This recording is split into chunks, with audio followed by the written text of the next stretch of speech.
The Kudzukian Network presents Grindset, inside the mind of successful entrepreneurs with your host, Cynthia Daniels and Brack. I think sometimes we overplan things and that can kind of cause a delay or setback. But I would definitely say dive in, get your name started, get your website up, get your business cards. But you're going to learn from a lot of amazing people what kind of pitfalls that they have, the challenges, but what really made them successful, what made them keep going. Grindset. Welcome to another episode of Grindset. I'm your host, Cynthia Daniels, Chief Event Strategist of Cynthia Daniels and Company. And I'm your co-host, Brack, asset-based lender at First Horizon Bank. And today we have Toni Mason, founder of Dazzle Baby Ballerina Certified.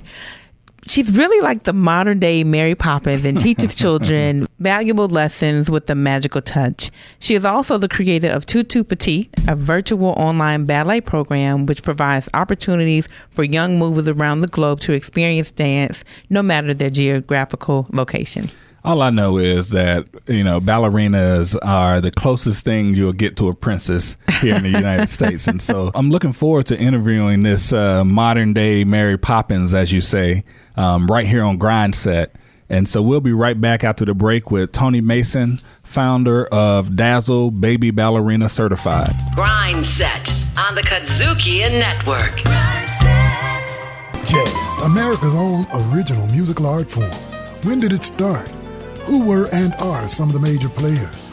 How do you distinguish what kind of jazz you're listening to? We talk about the great and lesser-known artists, songs and tunes, the instruments, and the social impact jazz has had on world culture since its beginning at the start of the 20th century. Riffin' on jazz on the Kudzukian Network. Kudzukian Grindset.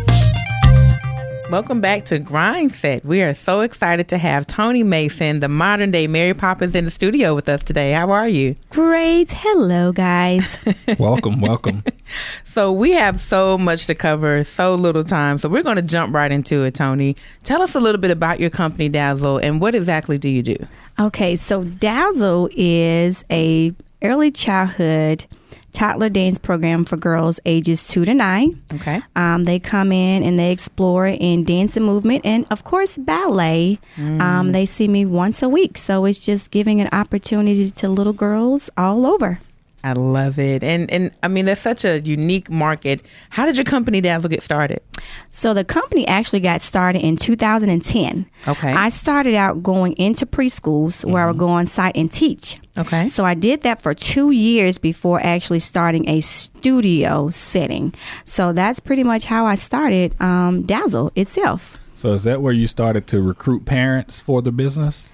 No, I actually just wanted to go to preschools and teach because it never was a point where I wanted to do studio. I always just wanted to go on site and teach and go home. But after the first couple of years, I kind of had to backtrack and I had to get another game plan to figure out what was going to work best for me in starting the business. And so in 2012, that's when I went into the studio kind of setting. So do you have like a dance background, or were you always a ballerina? I'm curious to know what made you start this company. Like how did that even get started? I did not have a ballet background. I started dancing at 8 years old. Okay. And when I started dancing at 8, I danced with the local community centers. I was a majorette. But at 6... I could see that. Oh, yeah. At 6 is when I knew I wanted to take ballet. So we were driving in Orange Mound down Pendleton in the car, and I remember pointing... In Orange Mound. Thinking about ballet. I love it. Yes. That's where I'm from. So we were driving down Pendleton, and I looked at a sign at a church, and they had slippers. And I was like, Mommy, I want to take ballet. And she looked back at me, and she's like, well, baby, Mommy doesn't have it. Okay. And from there, it just kind of was back in my mind, but I always knew that I wanted to take ballet. I wanted to learn. So, So I started dancing at 8. And I danced as a majorette from 8 until I got 18. And it wasn't until the age of 23 when I took my first ballet class. Really? 23. 23 when I took my ballet. Yes. Okay. 23. And at that time when I was 23, I actually was taking a pre-ballet class. Okay. And I was taking classes with girls ages 4 and 5. I'm sorry, wait. Did you say you were 23? 23. In a class with Girls, how old? 4, 5, 6. That was fierce Okay. competition in class with I need you. a pause. Wait a minute. What was that like? You know what? I wanted it so bad that I didn't even realize that I was in the class with little kids. But at that time, that was God's way of setting me up for the vision. Okay. And I didn't know. And You're listening to Grindset, powered by the Kudzukian Network. And you took this vision and ultimately, you put in all the work and ultimately turned it into a company. Yes. So what was the decision to transition from teaching in the preschools to getting that studio? And what was that process even like? Well, it was hard for me because I was actually going through a divorce. Okay. And at that time, I quit school. I didn't have any money. I didn't have a job. I didn't have anything. And I knew I had to teach, and I was teaching once a week on Tuesday night, 45-minute class, and that was the only thing that really saved my life because I was suffering with anxiety and depression, and it was a banger. It knocked me out the water, but that was the only thing that actually kept me grounded. And to be honest with you, at that time, I was starting all the way over, and the only thing that parents were giving me were $3. And they were giving me nickels, pennies, quarters, and dimes. And I took it with so much excitement because it was saving my life. Yeah. And no one ever knew that. Wow. And at that time, I may have had at the most 20 kids. So a week I was getting $60. Wow. So how do you sustain off $60? You can't. I had to go back home. I lived with my mom. Okay. And she was helping me. And maybe a few months after I started this, I went back into corporate working remotely. So yeah, that's my story.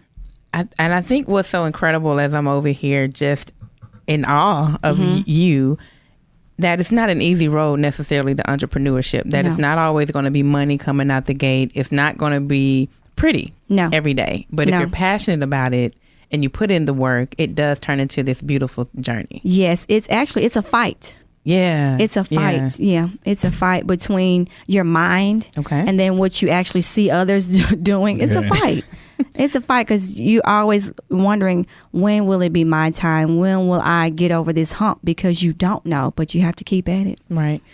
And so starting with $3 a student, how did it get you where you are today? Talk about what your present day classes look like. How many students do you have? Yeah. So now with the program, I'm teaching roughly between 150 to 200 students, but that's with the studio. And I have off-site schools with my private schools and my charter schools. Okay. Wow. That's a lot of growth. Yes. Congratulations. Yes. How do you sustain that? I'm on schedule. Everything is on schedule. I see my babies once a week, no more than once a week. Once a week. Yeah, everybody's on a schedule. Yeah. Yeah. And so what were and are some of the challenges of growing the business, right? And so 100 to 200 kids once a week is a lot, right? Yes. And so at some point you have to start bringing in other people. Yes. And what are some of the challenges you're dealing with growing the business? Finding people that love children like I do. And I know I can't find the exact replica because Miss Toni is one of a kind. I One of a know. kind. Okay. I wish you guys could see her. She is just like, It's only one of me, but someone that's going to be there for them like I am. I'm accountable. I'm never late. I'm always there. And so I'm looking for people to show up. You don't have to have a ballet background and, at this, professional level, but to be able to get to their level and teach them. And that's the hard thing, finding committed people. Committed. Talent, so finding talent to help you grow. Yes. So what ages are you actually working with? We are working with ages 2 to 9. Ooh. And I actually was working with 12 month, but we cut those classes off because I just wasn't getting a response like I should. So I said, we'll just wait until they're 2. Got it. okay. Well, you're listening to Grindset, powered by the Kudzukian Network. We're just getting into the thick of things here with Miss Toni Mason. We're definitely coming back right after the break to hear a little bit more about where you really started. Like, was there a corporate Toni before we got into Dazzle? You're listening to Grindset, powered by the Kudzukian Network, and we'll be right back after the break. Grindset. The Chairman's Perspective. Hi, this is Lee Eric Smith. Let's take a look inside Shelby County government as we unleash some of the views of our very own Chairman of the Shelby County Commission, Van Turner. The Chairman's Perspective on Spotify, Apple Podcasts, Kudzukian.com, or your favorite podcast provider. The Chairman's Perspective on the Kudzukian Network. Kudzukian! Grindset on the Kudzukian Network. Welcome back to Grindset. We're here with Toni Mason, founder of Dazzle Baby Ballerina Certified. All right. And so we're interested in hearing the journey, right? Who was Toni before Dazzle? And I just heard like 3 or 4 degrees. So start at the beginning and bring us forward to the day. Oh my gosh. So I was an MIS student. So I was in school for IT. Wow. It really wasn't supposed to be like that because my major before then was pharmacy.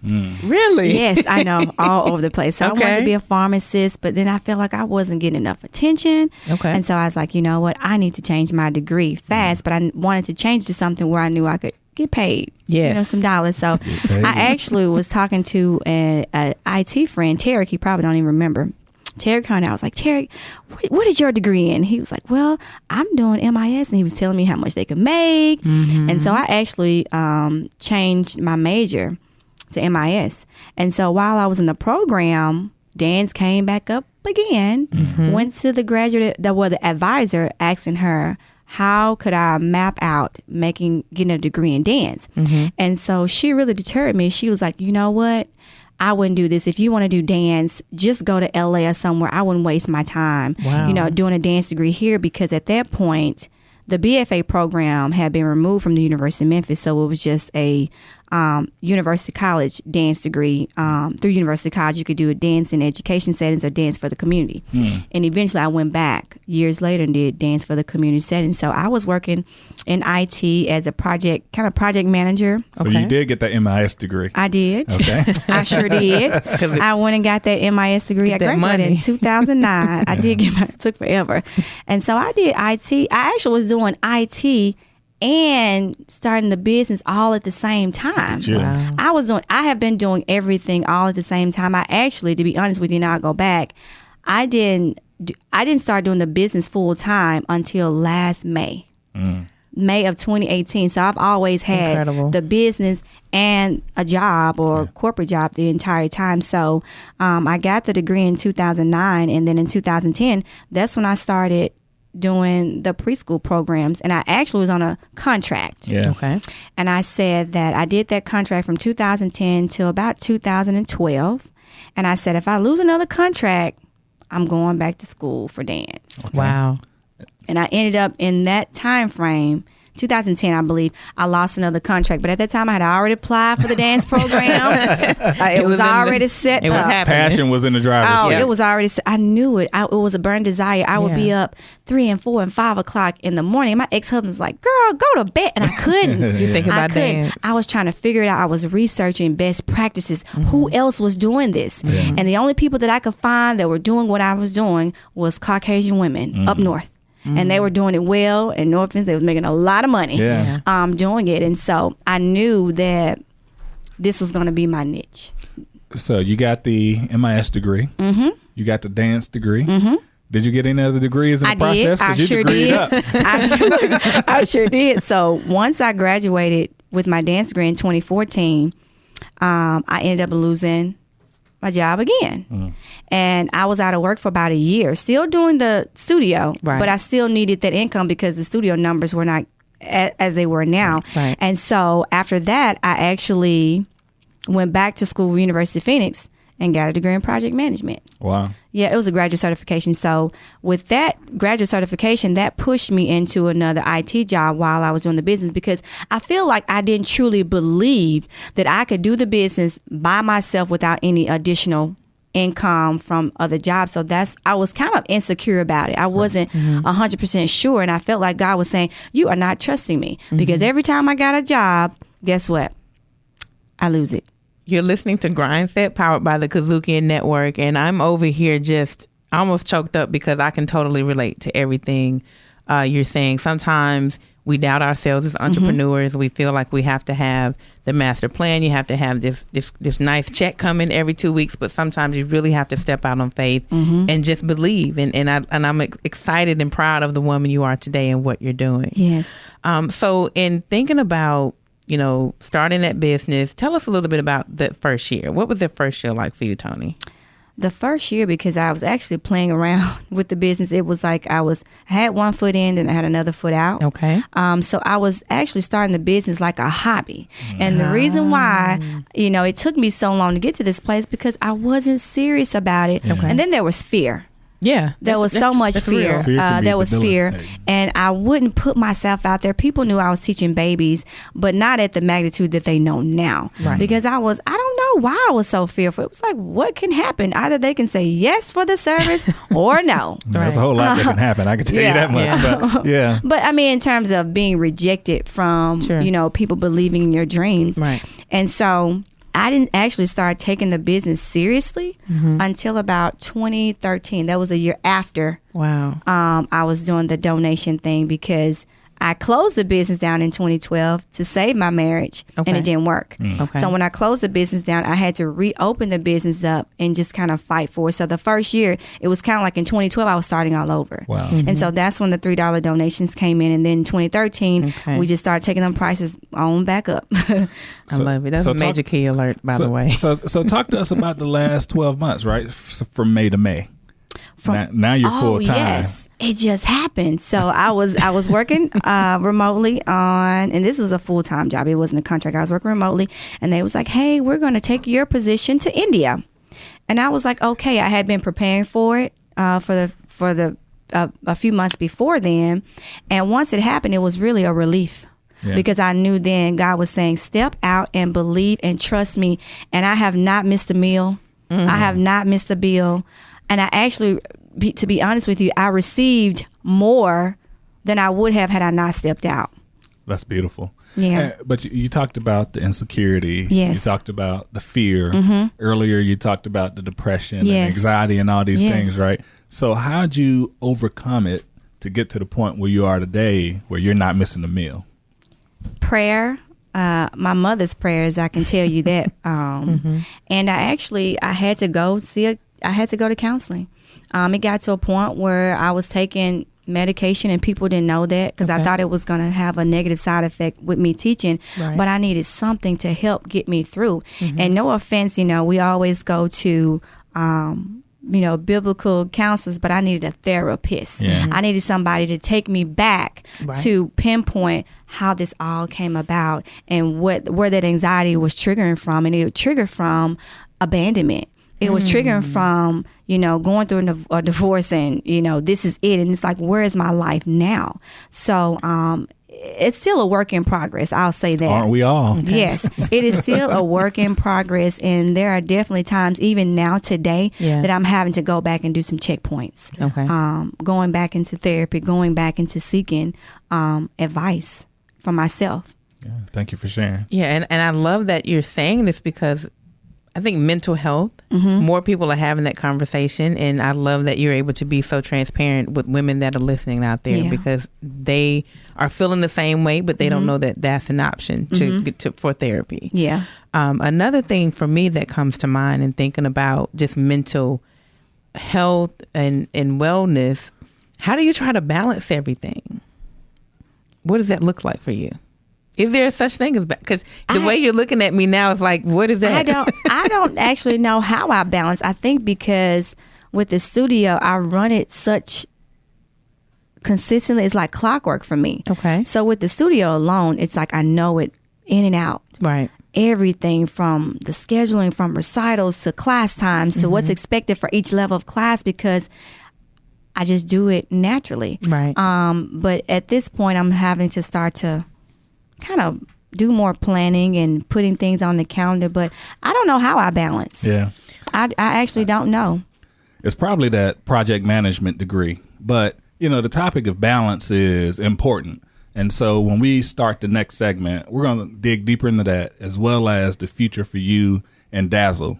You've been listening to Grindset, powered by the Kudzukian Network, and we'll be right back. Grindset. R&R on Sports is proud to be on Sirius XM. So what's R&R stand for? Real talk and relevant sports issues. It's racial and relative. We're brothers from the South. We can relate. R&R on Sports on the Kudzukian Network. Welcome back to Grindset. We're here with Toni Mason, and we left off talking about balance. But how do you really achieve balance, really? Like the day-to-day application of it? You just got to really know what you have the day before and for the week. Because everything in the studio life for me is so scheduled. Yeah. We don't veer from the schedule. If I see a certain student on Monday, I know I will never see her again until the next Monday. The class times stay the same. I really don't veer from it because it allows me to have a personal life and a studio life. I don't even teach in the studio every day. I teach in the studio 3 days a week, Mondays, Tuesdays, and Saturdays, and we fit classes in that time frame. I teach at my preschools or my private schools in the evening or the afternoon, and I have a set time for them too. So everything is about time management and balance, and I don't really veer from that at all. I think that's another major key in how entrepreneurs can really be successful. Time management. Yes. It's so important. But speaking of time management, you've got these schedules with these babies in these schools. You now have added realtor. Yes, I know. To your resume. How in the world did that happen, and how do you find time for that? So I've always wanted to be an investor. So it was first thinking about real estate investments. Okay. And then from there, I decided, well, why not just go to class and get your real estate license to sell real estate. Okay. I was like, I love people. I want to help people. And I know how it was for me as a child when I wanted my mom and us to have our first home, which we didn't get until I was 21. Okay. So there's always stories as to why I'm doing something. Okay. So with the real estate hat, it has become a challenge because real estate demands way more time management than studio life. So you can't schedule that the way you... Okay. No. I mean, I have classes, but when you're thinking about clients and when things come up, there has to be a time frame or a time set just to deal with the clients in addition to what I'm doing with the studio. So I think that has become just a little of a challenge because it's new. Right. It's new. And so I have to develop a schedule and develop some things to be able to work both of them at the same time. Do you find yourself maybe looking for a support system or a mentor in this space because it's so new? Yes, I'm definitely looking for a number of people, especially with real estate. But I think with the Keller Williams family where I am, I have plenty of support there. Definitely have plenty of support. I mean, that's awesome that you had that support. But being passionate about dance and getting into real estate to sell houses, right, is different from being really good at business. And so how do you get good at business, and what do you see yourself in the next 5 to 10 years? Well, how do I get good at business? I'll tell you that getting good at business is a practice. I have to deal with certain situations, and when I get to those situations, I learn how to deal with them as they come again, because they will come again. Right. I have to wear a hat of being this happy, jolly teacher. Right. And then I have to wear this hat of doing business with their parents and letting them know, hey, this is how the business goes. This is what we have here, and this is how we're going to run this. Yes. So I wear many hats. So I have to put a smile on my face and be jolly on one end, and then I have to be strict. To the customers, to let them know, hey, this is a business and this is not a circus. Yeah. This is not a daycare, and this is definitely not a hobby. So I thought it would be the other way: smile with the parents and stern with the children. Right. But you have to smile with the children. No. I'm nice on both ends. There's a smile with the parents, but there is some sternness because they have to understand that this is how I pay my bills. Right. So how do the parents pay you? Is it per session? Do they pay for a month, 6 months at a time? They pay on a monthly basis. So our program, it runs year round, and until they actually put in a program removal form, they will always pay me. I love that. You're listening to Grindset, powered by the Kudzukian Network, and we're talking about getting paid.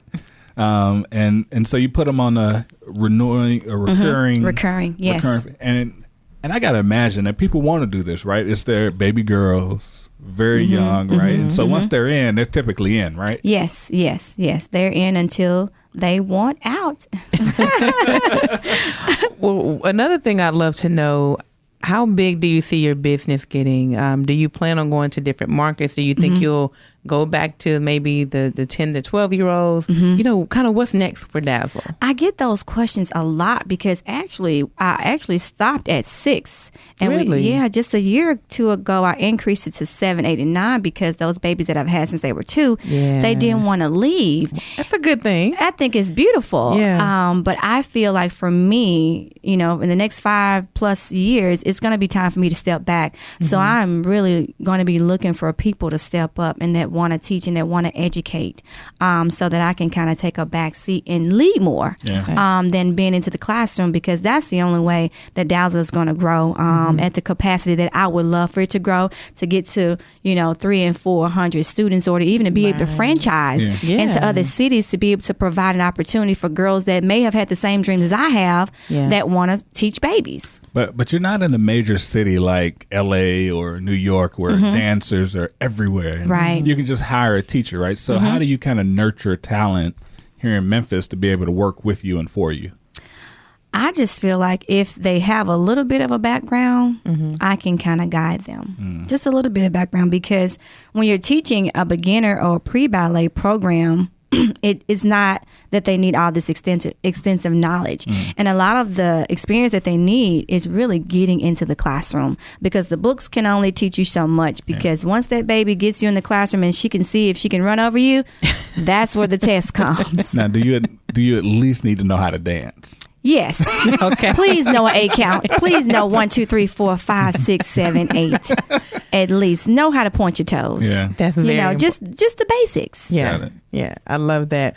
And so, as we're closing out, Toni, this has been such an incredible interview. I have to ask you, tell me, what's the best advice you've ever gotten, and maybe for that woman that's listening right now in her cubicle who has passion but isn't ready to really step out. Can you talk to her and give her some advice as well? Yes. The best advice I can give you that someone gave to me is that your dream it belongs to you. Okay. And so we feel that our dreams, everybody else is supposed to believe in it, but really people don't believe in it until they see it. See it, right. Your dream, it is yours, and you have everything in you to possess it and to grab hold of it. You know, I can just feel your passion through the mic, and it's so impressive. But before we close, tell listeners how to get more information about Dazzle and even what you're doing on the real estate side. Absolutely. You can actually contact me at dazzlecreativedance.com. I am on Facebook at Dazzle. Just put the word Dazzle in and you'll see a baby ballerina. I can be contacted at 901-300-0547. And you can also find us at our new Cordova location at 823 Exeter Drive, Suite 110, Cordova, Tennessee, 38018. Can you repeat that number one more time? Yes, it's 901-300-0547. So now you know where to find Toni. Thank you so much for sharing. Thank you guys too. I love your business. I love you. I love you more. and thank you so much again. You've been listening to Grindset, powered by the Kudzukian Network, and we'll be right back after the break. I like the way he said funking around. Yeah, that's what they're doing. I did like that, but he said the older. I'm gonna start using it. He said the older electorate is funky. Well, basically, it's what he's saying. He's saying that midterm elections funking around, and that's true with our future. Because it's noted. And I think you absolutely don't let midterm elections. Don't let them funk up the future. Oh my God! On the Kudzukian Network. Welcome back to Grindset, and you know, listening to Toni, I pulled two very important themes from that. And one is to follow your passion, no matter how long it takes. And sometimes when you're talking about mental health and emotions and things of that nature, you know, you just got to share it, because being an entrepreneur is difficult. And so with that, I pulled out some major keys from our conversation. The first one is follow your passion no matter how long it takes. The original passion hit Toni when she was 6, and she started pursuing that passion at 23, and now she's living in her passion and making money from it. 2, put in the work to educate yourself about your craft. She started in management information systems and got the degree. And then she educated herself in dance, and she practiced and worked at her craft. And then everybody's timeline is just different. And because our timelines are different, persevere in what it is you actually want to do.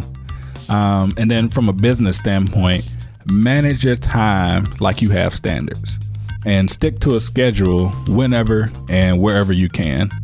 And lastly, when things become too overwhelming, get help and then come back like a boss. And so Toni embodied all of that on this show. I agree. And this week I found an amazing quote that really speaks to Toni's story. It says, "You are the designer of your destiny. You are the author of your story," by Lisa Nichols. And what I really enjoyed most about Toni's journey is that she never gave up her dream of wanting to dance. Going back to school at 23, being in the room with young ballet dancers did not discourage her, and she's really become an amazing entrepreneur and even added an additional business to her resume. So I think that's really inspiring. I hope that our listeners really enjoyed today's episode. The Grindset is real, and I definitely wish Toni lots and lots of luck and well wishes. You've been listening to Grindset, powered by the Kudzukian Network, and we'll see you next episode. Grindset. Executive producer, Epicenter. Grindset is directed, produced, and distributed by Kudzukian.